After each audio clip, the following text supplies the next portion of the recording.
subtle but very enormous power of education to shape history, its long-term consequences, and therefore the need for us to engage with it, not for what will happen immediately or tomorrow, but what will happen in the future.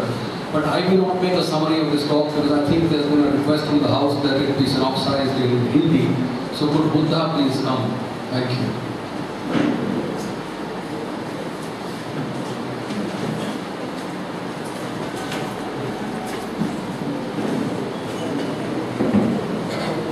मैं पूरी बात संक्षेप में कहने की कोशिश करूंगा, शायद सारी बातें ना कह पाऊँ। प्रोफेसर कृष्ण कुमार ने कहा कि शिक्षा का महत्व क्या है, इस पर उन्होंने अपनी बात रखी और शुरू इस बात से की कि शायद आम आदमी के लिए शिक्षा एक उम्मीद है, एक संभावना है, एक अच्छी चीज़ है।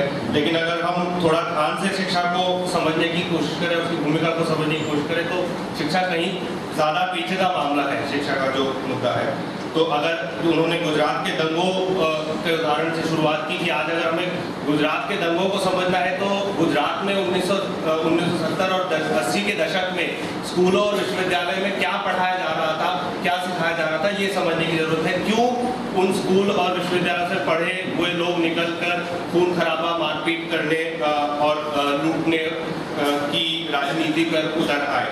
तो उन्होंने फिर विद्या भारती का उदाहरण दिया कि जो हिंदुत्ववादी विचारधारा से जुड़े हुए स्कूल हैं वो कैसे 1970 से उनके संख्या में बढ़ोतरी आई और आज 30,000 ऐसे स्कूल हैं देश में जहाँ पे हिंदुत्ववादी विचारधारा को पढ़ाया जाता है, सिखाया जाता है।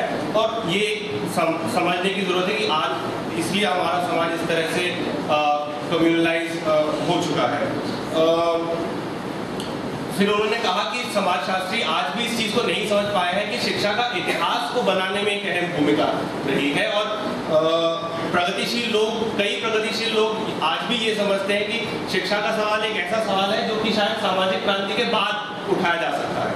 वहाँ उन्होंने पश्चिम बंगाल का उदाहरण दिया कि 30 साल के अपने वामपंथी सरकार ने 30 साल में भी कोई शिक्षा का कोई फायदा नहीं उठाया, शिक्षा को एक वैकल्पिक समाज बनाने का एक जरिया नहीं समझा, जिसकी वजह से पश्चिम बंगाल में किस तरह आज शिक्षा की हालत बिल्कुल चरमराई हुई है। फिर उन्होंने कहा कि इसीलिए शिक्षा को हिस्टोरिसाइज करने की ज़रूरत है, उसको इतिहास, उसके प्रभाव को इतिहास के अंदर देखने की ज़रूरत है। और इसका सबसे महत्वपूर्ण कारण ये है कि शिक्षा का प्रभाव लंबे दौर में दिखता है। आपको आज नहीं दिखेगा, आज जो शिक्षा में हो रहा है उसका प्रभाव आपको आज नहीं, कल नहीं, बल्कि परसों नजर आएगा। उसका आंकलन आज नहीं किया जा सकता। क्यों? फिर उन्होंने दिल्ली विश्वविद्यालय के टीचरों पर कटाक्ष करते हुए कहा कि क्यों दिल्ली विश्वविद्यालय के जो 4 ईयर प्रोग्राम है उसमें 90 एकेडमिक काउंसिल के 90 टीचरों ने उसको क्यों सहमति दी, क्यों उन्होंने ये नहीं समझा कि 4 ईयर प्रोग्राम की में क्या खामियां है या क्यों इतना खतरनाक हो सकता है शिक्षा के लिए। तो हमारे शिक्षक एक जिम्मेदार भूमिका क्यों नहीं निभा पाए। तो education as a subtle historical force, उन्होंने इसमें बात की कैसे शिक्षा इतिहास को बनाता है। और क्योंकि शिक्षा का असर बचपन से होता है और एक प्राथमिक शिक्षा और सामाजिक शिक्षा हमारे परिवार के अंदर होती है जहाँ पहुँचना बहुत मुश्किल है, तो कैसे कुछ चीज़ें हमें बचपन से सिखाई जाती हैं। फिर से उन्होंने पश्चिम बंगाल और दूसरी तरफ राजस्थान का उदाहरण दिया जहाँ पे बाल विवाह दोनों राज्यों में बहुत ज़्यादा है, और जबकि राजस्थान और पश्चिम बंगाल की अगर आधुनिक राजनीतिक स्थिति देखी जाए तो दोनों बहुत अलग अलग हैं। उसके बाद उन्होंने फिर अपनी बात को आगे कहा कि अगर हमें समझना है कि आज से 20 साल बाद क्या होगा, तो हमें आज शिक्षा में क्या हो रहा है और स्कूलों और विश्वविद्यालय में क्या हो रहा है, क्या हम सिखा रहे हैं, ये देखने की जरूरत है।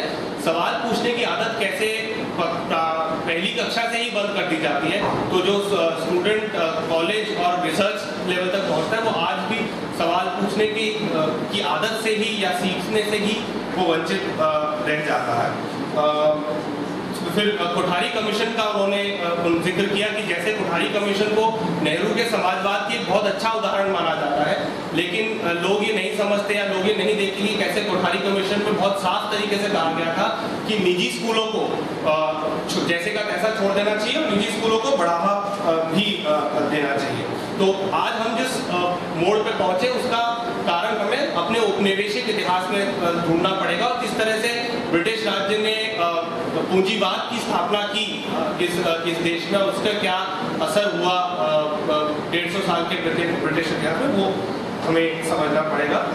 संदीप बैनर्जी के एक लेख का उन्होंने जिक्र किया जिसमें ये बताया गया कि 1980 में कैसे जो सिविल सर्वेंट जो IAS अफसर थे उनको मसूरी नहीं हार्वर्ड और कॉर्नेल भेजा गया ये सिखाने के लिए कि एडमिनिस्ट्रेशन कैसे करना चाहिए, और जहाँ से वो ये सीख के आए कि हर चीज़ का सल्यूशन, हर चीज़ का वो बाजार ही है, हर नीति को लागू करने का सबसे अच्छा तरीका बाजार ही है, जो आज हमें शिक्षा की नीतियों में ही नहीं हर नीति में दिखता है जो IAS अफसर इम्प्लीमेंट करते हैं।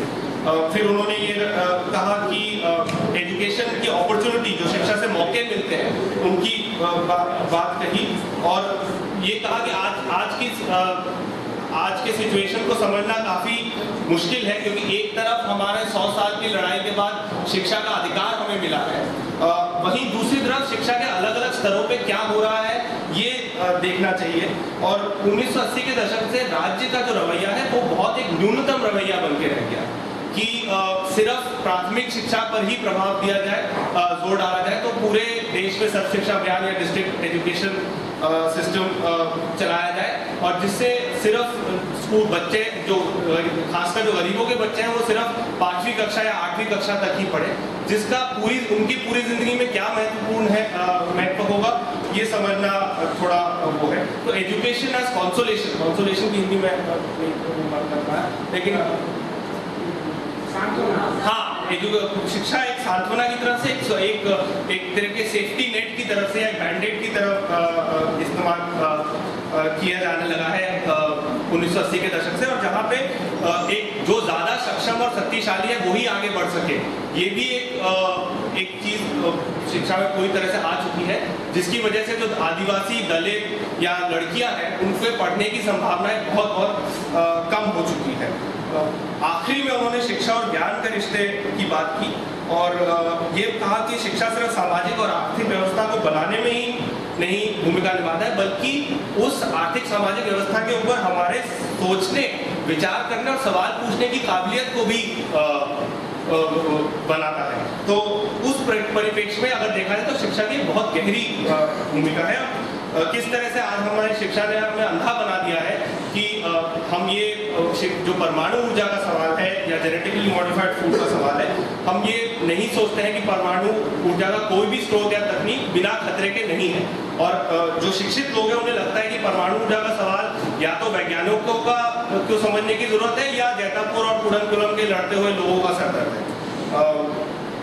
शिक्षकों का जो बुद्धिजीवी रोल है वो खत्म होता जा रहा है। ग्रामशी ने जैसे कहा था कि शिक्षक राज्य के पेड एजेंट है, वो बन रहे हैं शिक्षक आज, और शिक्षा आज ये निर्णय करती है कि कौन असफल होगा और कौन सफल होगा।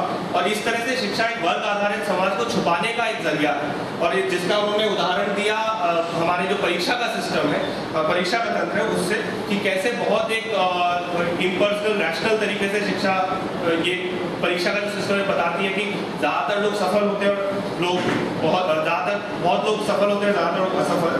और क्यों, अगर ये इतना ही रैशनल है तो ये पारदर्शक क्यों नहीं है, ट्रांसपेरेंट क्यों नहीं है, और इसमें शिक्षकों की भूमिका क्यों नहीं है। तो कैसे आज जो शिक्षा एक बहुत न्यूनतम भूमिका में सिमट के रह गई है और गरीब के बच्चों को सिर्फ मिड डे मील मिल जाए और आयरन टैबलेट मिल जाए, यही राज्य की इच्छा है, मंशा है।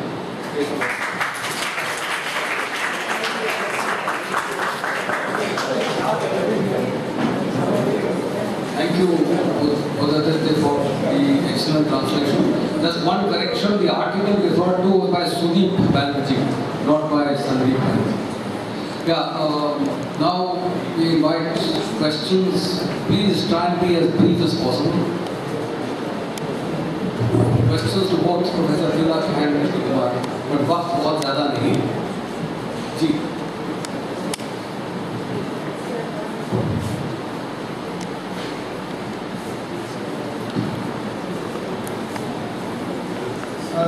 Both very illuminating talks, both in their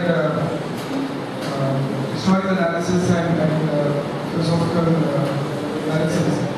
I want to ask one thing which was making me, because I must confess that as a science student who was grown up on the staple diet of supremacy of the sciences over the social sciences, and also on the staple diet of active contempt of social sciences, my reading of history is not very good. But the question that bothered me is, while we talk about colonization of education, I mean, I can put it all in one sentence. It's all about, rather than treating education as a medium of liberation, we have managed to convert education into a machine of colonization of the mind. This is so, as the Indian reality.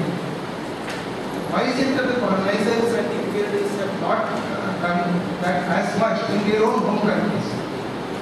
Why is it that an Amartya Sen can sit in Cambridge and write about how it is not famine that causes poverty in India, in the British rule, sitting in Cambridge, and it's rather the poverty that causes famine and also get Nobel Prize? Why is it that we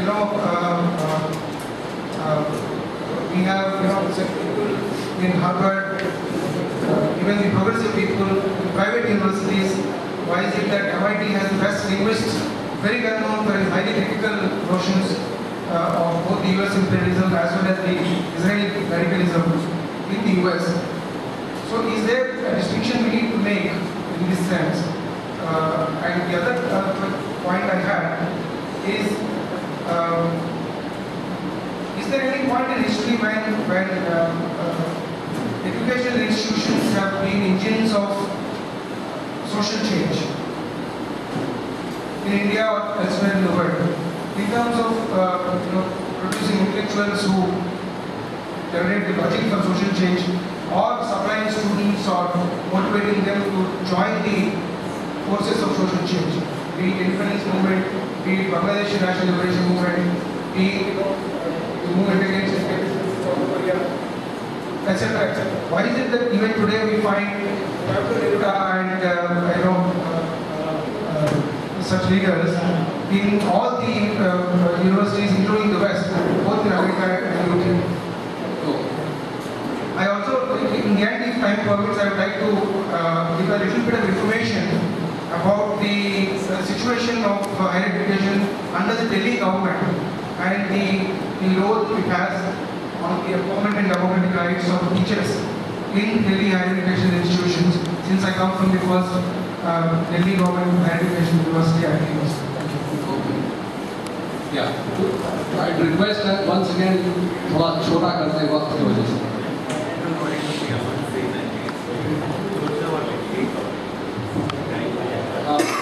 I think just one more question we'll have to stop. My name is Alan Bosco, and my question is, इतिहास को पढ़ाते वक्त एक शिक्षक को किन किन बातों का ध्यान रखना चाहिए? Okay. Would you like to? I don't know. Still long story. I think it's long question. I think.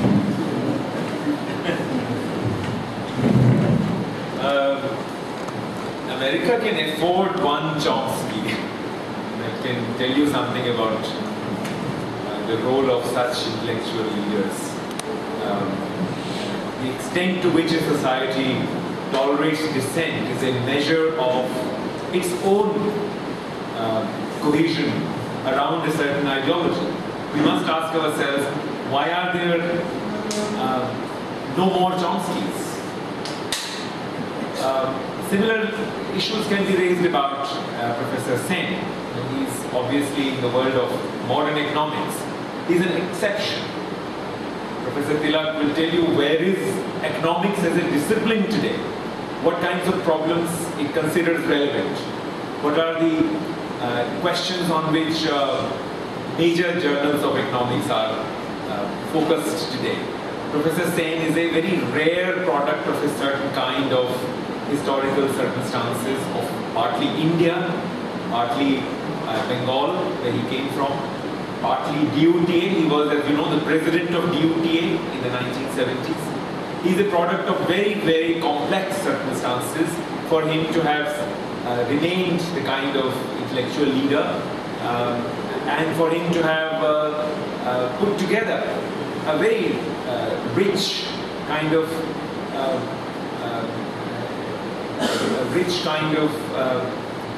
knowledge system, which is again extremely exceptional.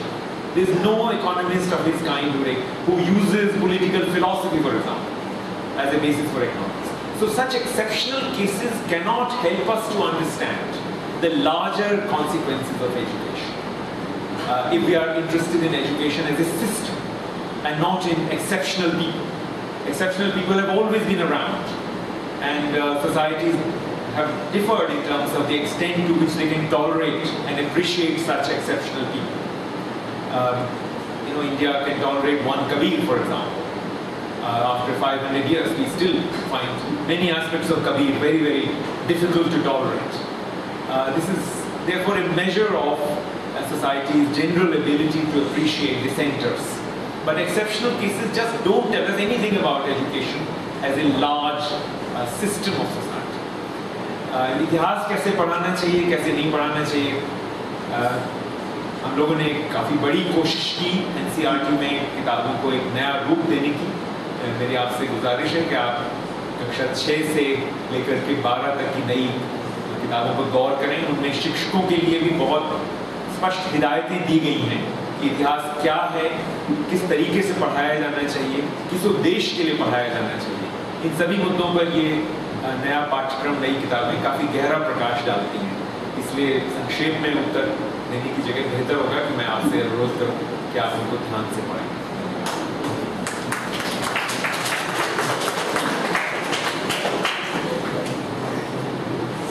There's a request for one more question, so perhaps just one more.